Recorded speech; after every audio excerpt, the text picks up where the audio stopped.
For 40 years, her killer walked free. Her family never stopped asking questions.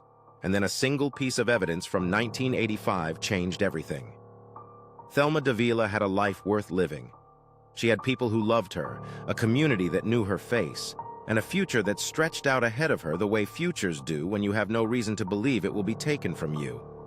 But in 1985, in Ohio, that future was stolen.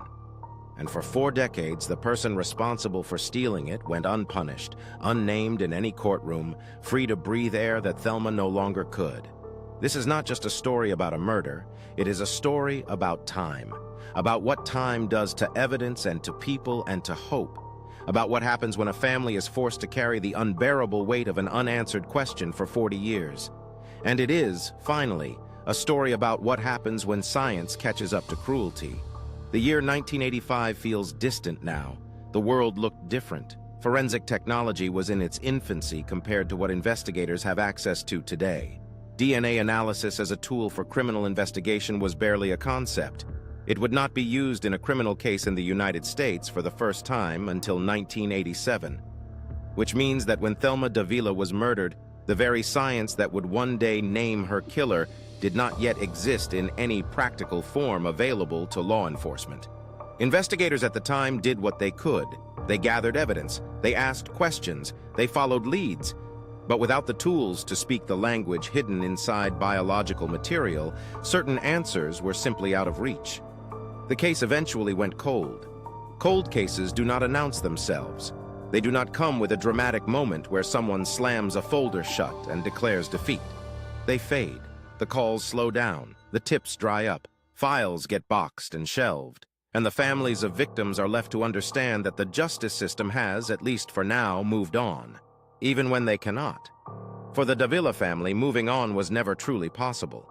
When someone you love is murdered and no one is held accountable, every year that passes is its own kind of wound. Anniversaries become reminders of absence and injustice tangled together. You learn to live alongside the grief, but you never stop wondering.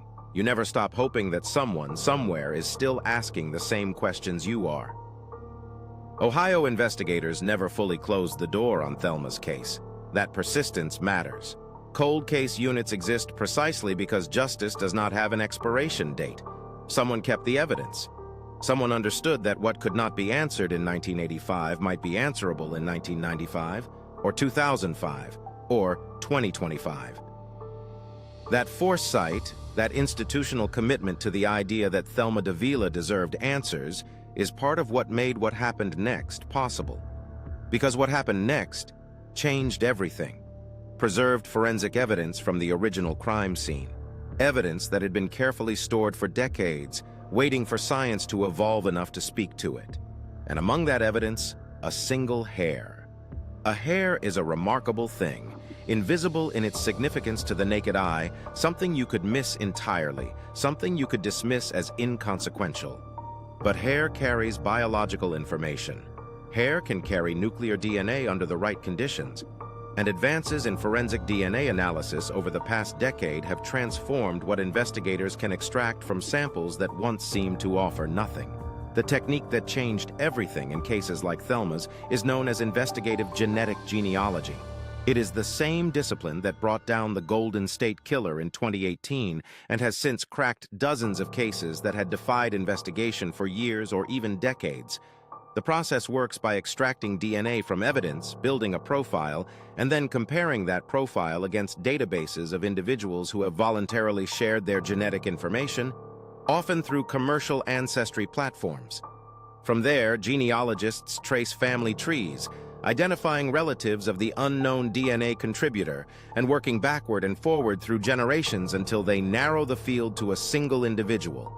It is painstaking work. It requires scientific skill, genealogical expertise, legal coordination, and patience measured not in hours or days, but in months. But when it works in a way that nothing else can replicate. It takes a name that history swallowed and pulls it back into the light. That is what happened here. Ohio investigators, working with forensic specialists, submitted the preserved evidence for advanced analysis. The hair from 1985 yielded a DNA profile. That profile entered the genealogical process. Researchers began constructing family trees, eliminating candidates, following branches that went cold, redirecting toward branches that didn't, and slowly, methodically, the circle tightened. 40 years after Thelma Davila was murdered, investigators had a name. The announcement that this case had been solved carried with it an enormous weight. On one side, relief. The kind of relief that a family carries physically, a loosening of something that has been held rigid for so long, the body forgets what it feels like without it. On the other side, grief. Because resolution does not erase 4 decades of suffering. It does not return the years. It does not undo the silence. And for many families of murder victims, the solving of a cold case reopens wounds that have been carefully managed, not healed. It forces a return to the original horror with fresh eyes and new details. The suspect in Thelma Davila's murder is named, identified. That identification is the result of every investigator who refused to let this case disappear. Every evidence technician who understood the importance of preservation. Every scientist who dedicated their career to advancing what forensic analysis could achieve, and every member of the Davila family who kept Thelma's name alive when it would have been easier to let the silence win. There is something that must be said about what 40 years of injustice looks like from the inside. Thelma Davila was a real person, not a case number, not a file, not a data point in a statistic about cold cases. She had a voice. She had opinions and preferences and habits and probably a specific way she laughed that the people who loved her can still hear if they close their eyes. She existed fully, the way all people exist fully, in details that statistics can never capture. And for 40 years, the person who erased all of that faced no legal consequence. That is not an abstraction. That is a reality lived every single day by the people she left behind. Every birthday, every holiday, every ordinary Tuesday that would have been ordinary if she were still in it.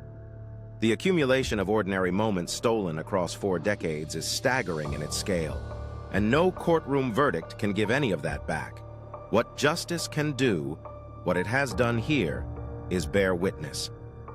To say, officially and finally, that what was done to Thelma Davila was a crime, that it mattered, that the truth of it was worth pursuing across 40 years. Justice is not restoration, but it is acknowledgement. And for families who have lived in the shadow of unanswered questions, acknowledgement is not nothing. It is sometimes everything. Cases like Thelma's also carry a message forward.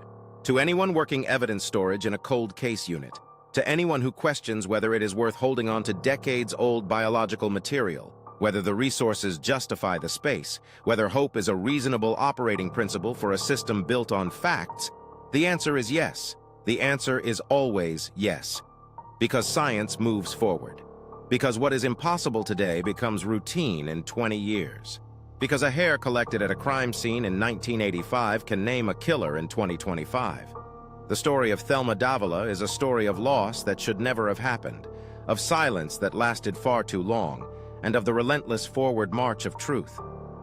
It is a story that belongs to her and to her family first, but it carries a lesson for anyone willing to receive it, that justice is not bound by the limitations of its era, that the dead deserve advocacy across whatever span of years it requires, and that forensic science in the hands of determined investigators is one of the most powerful instruments of truth that the modern world has ever produced. 40 years is